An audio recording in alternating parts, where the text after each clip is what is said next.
Double digit thousands stacks.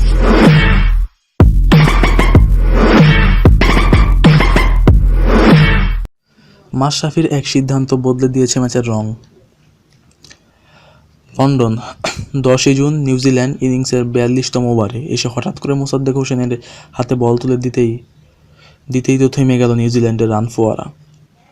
12 বলের মধ্যে 3 wicket তুলে নিয়ে মোসাদ্দেক নিউজিল্যান্ডের রানের চাকার ফাঁস পড়ালেন।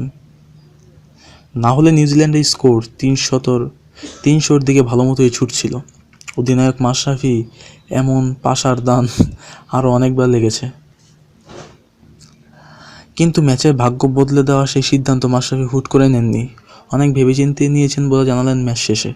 পরিকল্পিত এক সিদ্ধান্ত ছিল মোসাদ্দেককে স্লগ ওভারে বোলিং করানো। সাকিব আল হাসান ও মাহমুদুল্লাহ অবিশ্বাস্য এক জুটিতে ম্যাচ জিতেছে বাংলাদেশ, এটা মেনে নিচ্ছেন সবাই। তবে কঠিন উইকেটে বাংলাদেশ যে রান তাড়া করার স্বপ্ন দেখতে পারল, তার প্রথম কৃতিত্ব মোসাদ্দেকের। 3 ওভারের মাত্র 13 রানে নিউজিল্যান্ডের মিডল অর্ডারে ধসিয়ে দিয়েছেন এই অফ স্পিনিং অলরাউন্ডার। পুরো ম্যাচে তাকে বল না দিয়ে 42তম ওভারে ডেকে আনায় বিস্মিত হয়েছেন সবাই, ইয়াং বিশপও তাদের একজন।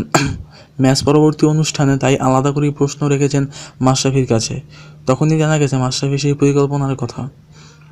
সেই নিউজিল্যান্ডের জিমি নিশামকে 2 বার আউট করেছিল, কোরি অ্যান্ডারসনকেও একবার। আমার কাছে এটা খুব বড় ব্যাপার মনে হয়েছে। আমি তাই অপেক্ষায় ছিলাম কখন বাঁহাতিরা আসবে। বাঁহাতি ব্যাটসম্যানরা একবার উইকেটে আসার পর আমার জন্য খুব সহজ সিদ্ধান্ত ছিল এটি। আমি সেই সুযোগের অপেক্ষায় ছিলাম।